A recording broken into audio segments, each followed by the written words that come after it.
ಉತ್ತರ ಕರ್ನಾಟಕದಲ್ಲಿ ಪ್ರವಾಹ ಸೃಷ್ಟಿಯಾಗಿ ಒಂದು ವಾರ ಆಯಿತು. 10 ಹಳ್ಳಿಗಳೇ ಮುಳುಗಿ ಹೋಗಿವೆ. ನೂರಾರು ಮನೆಗಳು ಜಲಾವೃತವಾಗಿದೆ. ಸಾವಿರಾರು ಜನರ ಬದುಕು ಬೀದಿಗೆ ಬಂದಿದೆ. ಲಕ್ಷಾಂತರ ಎಕರೆ ಬೆಳೆ ನೀರು ಪಾಲಾಗಿದೆ. ಇಷ್ಟಾದರೂ ಪ್ರವಾಹ ಪರಿಸ್ಥಿತಿ ಮಾತ್ರ ಕಡಿಮೆ ಆಗ್ತಿಲ್ಲ.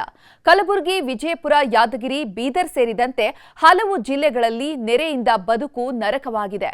ಇವತ್ತು ಸಿಎಂ ಸಿದ್ದರಾಮಯ್ಯ ವೈಮಾನಿಕ ಸಮೀಕ್ಷೆ ಕೈಗೊಂಡಿದ್ದಾರೆ.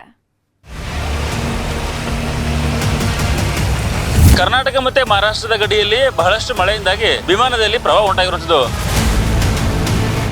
ಏನು ಉಳಿದಿಲ್ಲ ಸರ್, ಪೂರ ಹಾಳಾಗಿಂದ 5 लाख ರೂಪಾಯಿ ಖರ್ಚಾಗಿಂದ ಏನು ಉಳಿದಿಲ್ರಿ. ಏನಿದು ಮೊಳಕೆ ಇದ್ದಾವೆ ಎಲ್ಲ ಸೋಯಾ ಮತ್ತು ಟಮಾಟ ನುಕ್ಸಾನ್ ಆಗವ, ಕಬ್ಬು ಆಡ್ ಬಿದ್ದದ. ಏನೇ ಇಲ್ರಿ, ನಮ್ಗೆ ಏನು ಹಾಕ್ಬೇಕ್ರಿ? ದಾಂತಲ್ಲಿ ಶಾಲೆ ಕಟ್ಟಿದೇವ್ರಿ, ನಮ್ಗೆ ಹೊಟ್ಟಿಗೆ ಕೊಟ್ರ ಆಯ್ತ್ರಿ, ಆಯ್ತಾ? ದನಗಳ ಕರುಗಳು ಏನು ಮಾಡ್ಬೇಕ್ರಿ? ನಮಗೆ ಏನಾರ ಪರಿಹಾರ ಕೊಡ್ತೀರ, ಶಾಶ್ವತ ಪರಿಹಾರ ಕೊಡ್ರಿ. ಇಲ್ಲಾಂದ್ರೆ ಸವಾಸ ಬರಲಿಲ್ಲ ಅಂದ್ರೆ ಅಷ್ಟು ನಾವು ಸತ್ತೇ ಹೋಗ್ಬಿಡ್ತೀವಿ. ನಮ್ಮ ಜೀವನ ಸಾಕಾಗಿ ಹೋಗ್ಬಿಡ್ತೀವಿ ಜೀವನನೇ. ಮಹಾರಾಷ್ಟ್ರದಲ್ಲಿ ನಿರಂತರ ಮಳೆಯಾದರೆ ಸಾಕು, ಉತ್ತರ ಕರ್ನಾಟಕ ಭಾಗದಲ್ಲಿ ಪ್ರವಾಹದ ಅಬ್ಬರ ಶುರುವಾಗಿ ಬಿಡುತ್ತೆ. ಈ ವರ್ಷವೂ ಭೀಮೆಯ ಒಡಲು ಮತ್ತೆ ಉಕ್ಕಿ ಹರಿಯುತ್ತಿದೆ. ಭೀಮಾ ನದಿ ತೀರದಲ್ಲಿರುವ ಹಳ್ಳಿಗಳು ಜಲಾವೃತವಾಗಿವೆ. ಮಹಾರಾಷ್ಟ್ರದ ರಣಭೀಕರ ಮಳೆಗೆ ನಮ್ಮ ರಾಜ್ಯದ 6 ಜಿಲ್ಲೆಗಳಲ್ಲಿ ಪ್ರವಾಹದ ಅಬ್ಬರ ಜೋರಾಗಿದೆ. ಜನರು ಮನೆಮಠ ಕಳ್ಕೊಂಡು ಅಪಾರ ಪ್ರಮಾಣದ ಬೆಳೆಹಾನಿಯಿಂದ ಸಂತ್ರಸ್ತರಾಗಿದ್ದಾರೆ.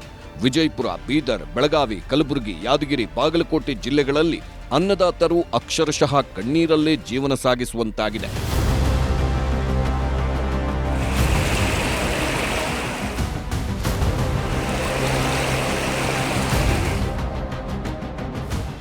ಕಲಬುರಗಿ ಜಿಲ್ಲೆಯಲ್ಲಿ ಭೀಮಾ ನದಿ ಸೃಷ್ಟಿಸಿರುವ ಅವಾಂತರ ಅಷ್ಟಿಷ್ಟಲ್ಲ. ಜೇವರ್ಗಿ ತಾಲೂಕಿನ ಹೊನ್ನಾಳ ಗ್ರಾಮದಲ್ಲಿ ಭೋಜಲಿಂಗೇಶ್ವರ ದೇವಸ್ಥಾನಕ್ಕೆ ಪ್ರವಾಹದ ನೀರು ನುಗ್ಗಿ ಅವಾಂತರವೇ ಸೃಷ್ಟಿಯಾಗಿದೆ. ಅರ್ಧದಷ್ಟು ದೇವಸ್ಥಾನ ನೀರಿನಲ್ಲಿ ಮುಳುಗಡೆಯಾಗಿದ್ದು ಅಪಾರ ಪ್ರಮಾಣದ ದವಸ ಧಾನ್ಯಗಳು ಹಾಳಾಗಿವೆ. ಅನ್ನದಾಸೋಹಕ್ಕಾಗಿ ಸಂಗ್ರಹಿಸಿಟ್ಟ ದವಸ ಧಾನ್ಯಗಳು ನೀರಿನ ಹೊಡೆತಕ್ಕೆ ಸಿಲುಕಿದ್ದು ದಾಸೋಹ ಮಾಡೋದು ಹೇಗೆ ಎಂಬ ಚಿಂತೆ ಶುರುವಾಗಿದೆ.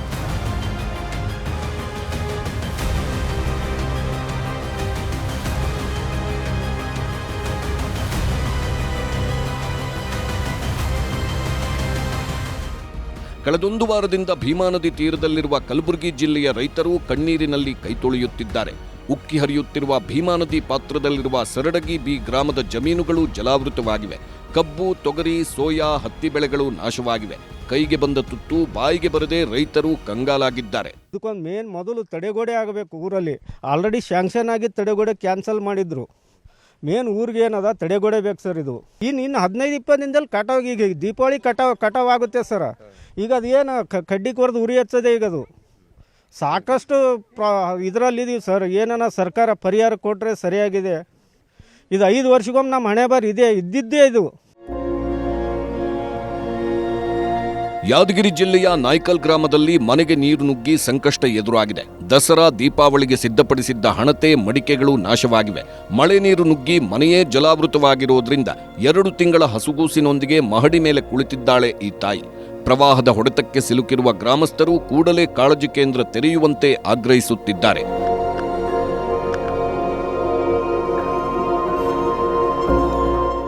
ಯಾದಗಿರಿಯಲ್ಲಿ ನಿರಂತರ ಸುರಿಯುತ್ತಿರೋ ಮಳೆಯಿಂದ 12ನೇ ಶತಮಾನದ ಐತಿಹಾಸಿಕ ಕೋಟೆ ಕುಸಿದಿದೆ. ಸ್ಥಳಕ್ಕೆ ಅಧಿಕಾರಿಗಳು ಭೇಟಿ ನೀಡಿ ಪರಿಶೀಲನೆ ನಡೆಸಿದ್ದಾರೆ. ಯಾದಗಿರಿ ನಗರದ ವೀರಭದ್ರೇಶ್ವರ ಬಡಾವಣೆಯ ನೂರಾರು ಮನೆಗಳು ಸಂಪೂರ್ಣ ಜಲಮಯವಾಗಿದೆ. ಪ್ರವಾಹದಲ್ಲಿ ಸಿಲುಕಿದ ಜನರನ್ನ ಎಸ್ಡಿಆರ್ಎಫ್ ರಕ್ಷಣೆ ಮಾಡಿ ಬೋಟ್ ಮೂಲಕ ಸುರಕ್ಷಿತ ಸ್ಥಳಕ್ಕೆ ಶಿಫ್ಟ್ ಮಾಡುತ್ತಿದೆ. ಮನೆಯಲ್ಲಿರುವ ದವಸ ಧಾನ್ಯ ಸೇರಿದಂತೆ ಎಲ್ಲವನ್ನ ಕಳೆದುಕೊಂಡು ಸಂತ್ರಸ್ತರು ಅತಂತ್ರರಾಗಿದ್ದಾರೆ. ಭೀಮಾ ನದಿ ಪ್ರವಾಹದಲ್ಲಿ ಕೊಚ್ಚಿ ಹೋಗ್ತಿದ್ದ ವ್ಯಕ್ತಿಯ ರಕ್ಷಣೆ ಮಾಡಲಾಗಿದೆ. ಕುಡಿದಿದ್ದ ಕಾರಣಕ್ಕೆ ಭೀಮಾ ನದಿಯಲ್ಲಿ ಕೊಚ್ಚಿ ಹೋಗ್ತಿದ್ದ. ಇದನ್ನ ಗಮನಿಸಿದ ಸ್ಥಳೀಯ ಯುವಕನೊಬ್ಬ ಜೀವದ ಹಂಗು ತೊರೆದು ಆ ವ್ಯಕ್ತಿಯ ರಕ್ಷಣೆ ಮಾಡಿದ್ದಾನೆ. ವಿಜಯಪುರದಲ್ಲಿ ಪ್ರವಾಹದ ನಡುವೆ ಮೂಕ ಪ್ರಾಣಿಗಳ ರೋದನೆ ಮುಗಿಲು ಮುಟ್ಟಿದೆ.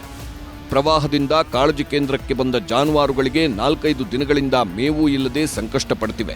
ಆಲಮೇಲ ತಾಲೂಕಿನ ದೇವಣಗಾವ ಗ್ರಾಮದ ಕಾಳಜಿ ಕೇಂದ್ರದಲ್ಲಿ ಹಸುಗಳ ಆರೈಕೆಯೇ ದೊಡ್ಡ ಸವಾಲಾಗಿದೆ. ಮೇವು ಸಿಗದ ಕಾರಣಕ್ಕೆ ಜಾನುವಾರುಗಳೊಂದಿಗೆ ನಾವು ಸಾಯುತ್ತೇವೆ ಅಂತಿದ್ದಾರೆ ಜನ. ಮಳೆಗೆ ಹೋಗಿದಾವ್ರಿ, ನಾವ್ ಮಾಡ್ಬೇಕು ಬದುಕ್ಬೇಕು ಹೇಳ್ರಿ ಹೊಲ್ದಾಗಿದ್ರ ಕೊಯ್ಕೊಂಬಂದ್ ಹಾಕ್ತಿದೇವ್ರಿ ಏನೇ ಇಲ್ರಿ ನಮ್ಗೆ ಏನ್ ಹಾಕ್ಬೇಕ್ರಿ ಅಂತಂದ್ಲಿ ಶಾಲೆ ಕಟ್ಟಿದೇವ್ರಿ ನಮ್ಗೆ ಹೊಟ್ಟಿಗೆ ಕೊಟ್ರ ಆಯ್ತ್ರಿ ಆಯ್ತಾ ದನಗಳ ಕರುಗಳು ಏನ್ ಮಾಡ್ಬೇಕ್ರಿ ಒಟ್ಟ ಮೇವನೇ ಇಲ್ರಿ ಈಗ ನಮ್ಮ ಊರ್ನಾಗ ಕಟ್ಟದ ದನ ಕಟ್ಟದಂಗೆ ನೋಡ್ರಿ ಮಂದಿ ಯಾರು ಕೊಡಲ್ರಿ ಇಲ್ಲಿ ದನಗಳು ಕಟ್ಟಿ ಇಲ್ಲಿ 4-5 ದಿವಸ ಹತ್ರ ಉಪವಾಸ ಇವ್ ದನಗಳ್ರಿ ಒಟ್ಟ ವ್ಯವಸ್ಥೆ ಮಾಡಿಲ್ರಿ ಯಾರು ಅಣ್ಣ ತಮ್ಮರಲ್ಲಿ ಕೊಯ್ಕೊಳ್ಳೋದ್ರು 1 ಹೊರಿ ಕೊಟ್ರೆ 2 ಹೊರಿ ಕೊಟ್ರೆ ಯಾರು ಕಡಿಬೇಡತಾರಿ ಮೇವು ನಮ್ಗ ಇಲ್ಲ ಅಂತ ಮಳಿ ಬರ್ತಾ ಇದೆ ಅವ್ರಿಗೆ ಪ್ರಾಬ್ಲಮ್ ಅದ ಅವ್ರಿಗೆಲ್ಲ ಕರೇನು ನಮಗೆ ಏನ್ರ ಪರಿಹಾರ ಕೊಡ್ತೀರ ಶಾಶ್ವತ ಪರಿಹಾರ ಕೊಡ್ರಿ ಇಲ್ಲಂದ್ರ ಸವಾಸ ಬರ್ಲಿಲ್ಲ ಅಂದ್ರೆ ಅಷ್ಟು ನಾವು ಸತ್ತೇ ಹೋಗ್ಬಿಡ್ತೀವಿ ನಮ್ಮ ಜೀವನ ಸಾಕಾಗಿ ಹೋಗ್ತದ್ರಿ ಜೀವನನೇ ಈಗ 3 ದಿನ ಉಪವಾಸ ಅವ್ರ ದನ ರೀ ಹ್ಯಾಂಗ ಮಾಡ್ದ ಅದಕ್ಕೆ ಏನು ಕೇಳಿ ಒಂದು ಪರಿಹಾರ ಮಾಡ್ರಿ ಸರ್. ವಿಜಯಪುರ ಜಿಲ್ಲೆಯ ಮಿರಗಿ ಗ್ರಾಮ ಮುಳುಗಡೆಯಾಗಿದ್ದು ಜನರು ಸಮಸ್ಯೆ ಎದುರಿಸುತ್ತಿದ್ದಾರೆ. ಸ್ಥಳೀಯ ಮೀನುಗಾರರು ಬೋಟ್ ಬಳಸಿ ಸಂಚಾರ ಮಾಡುತ್ತಿದ್ದಾರೆ. ಸುಮಾರು 15ಕ್ಕೂ ಹೆಚ್ಚು ಕುಟುಂಬಗಳು ಜಮೀನಿನಲ್ಲಿ ವಾಸ ಮಾಡುತ್ತಿತ್ತು. ಬೋಟ್ ಮೂಲಕ ಅವರನ್ನ ಗ್ರಾಮಕ್ಕೆ ಕರೆತರಲಾಗಿದೆ.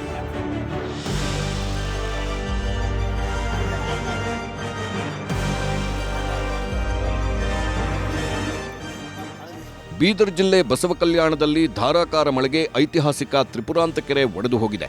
ಕೆರೆಯ ನೀರು ನುಗ್ಗಿದ ಪರಿಣಾಮ ಬಸವಕಲ್ಯಾಣ ಸಂಪರ್ಕ ಕಡಿತವಾಗಿದೆ. ಜಮೀನುಗಳು ಕೆಲವು ಬಡಾವಣೆ ಜಲಾವೃತವಾಗಿವೆ. ಜೊತೆಗೆ ಐತಿಹಾಸಿಕ ಕೆರೆಯ ಕೆಳಭಾಗದಲ್ಲಿರುವ ಗಾರ್ಡನ್ ಕೂಡ ಮುಳುಗಿದೆ. ಈ ಎಲ್ಲ ದೃಶ್ಯಗಳು ಡ್ರೋನ್ ಕ್ಯಾಮೆರಾದಲ್ಲಿ ಸೆರೆಯಾಗಿದೆ.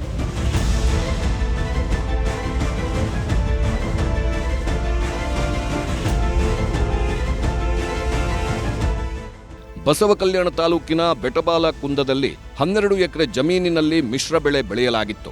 ಆದರೆ ಮಳೆ ರೈತರ ಬೆಳೆಯನ್ನ ಸಂಪೂರ್ಣವಾಗಿ ಆಪೋಷಣ ತೆಗೆದುಕೊಂಡು ಬಿಟ್ಟಿದೆ. ಸರ್ ಏನು ಉಳಿದಿಲ್ಲ ಸರ್.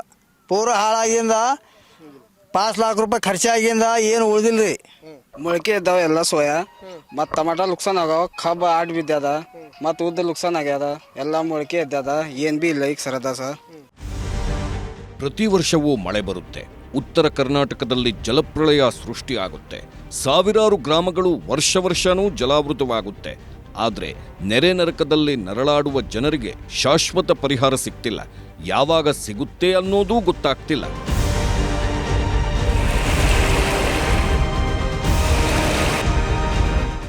Bureau report, news 18.